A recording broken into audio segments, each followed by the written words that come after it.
മച്ചൂസ് ഇതൊരു വ്ളോഗിന് വേണ്ടിയിട്ടോ അല്ലെങ്കിൽ ഒരു റീല് ഷൂട്ട് ചെയ്യാനോ എടുത്ത വീഡിയോ അല്ല. ഒരു ഫോണിൻ്റെ പെർഫോമൻസ് കണ്ട് അന്തം വിട്ട് നിന്നിട്ട് എടുത്തൊരു വീഡിയോയാണ്. പോരാതെ നമ്മുടെ വണ്ടിയുടെ പെർഫോമൻസും കൂടെ മനസ്സിലാക്കാൻ വേണ്ടിയിട്ട്.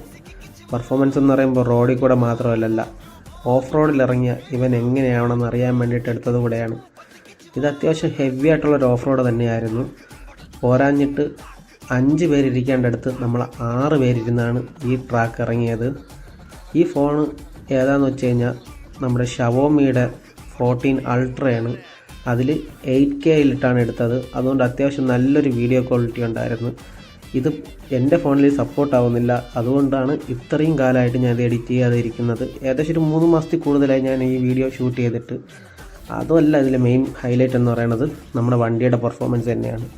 ഈ ഗ്രൗണ്ട് ക്ലിയറൻസ് കുറഞ്ഞ വണ്ടിയും വെച്ചുകൊണ്ട് ഈ 6 പേരെയും വെച്ചുകൊണ്ടാണ് ഞങ്ങൾ ഈ ഒരു ട്രാക്ക് നമ്മൾ കംപ്ലീറ്റ് ചെയ്തത്. ഇവിടെ ഒരു എർട്ടിക പിന്നെ ഒരു ഇന്നോവയൊക്കെ കയറിപ്പോയിട്ട് അവർ കിടന്ന് മുക്കിയും മൂലയും കയറിനടുത്ത് ഈ വണ്ടി നിസ്സാരം പോലെ കയറിപ്പോകുന്നു. അതും ഒരു 3 സിലിണ്ടർ പെട്രോൾ എൻജിൻ വെച്ചിട്ടാണ്. ടാറ്റയുടെ വണ്ടിക്ക് എല്ലാവർക്കും എപ്പോൾ നോക്കിയാലും കുറ്റം മാത്രമേ പറയാനുള്ളെങ്കിലും ഞാൻ ഏകദേശം 1.5 വർഷം കൊണ്ട് യൂസ് ചെയ്യണ വണ്ടിയാണ്. ഇതുവരെ അങ്ങനെ വലിയ പ്രശ്നങ്ങളോ സർവീസിൻ്റെ പോരായ്മകളോ ഒന്നും വന്നിട്ടില്ല. ഇതുകൊണ്ട് തന്നെയാണ് എൻ്റെ യാത്രകളെല്ലാം ഞാൻ മുന്നോട്ട് പോകുന്നത്. ഈ കാർ വന്നതിന് ശേഷം ഞാൻ കൂടുതലും ബൈക്ക് അങ്ങോട്ട്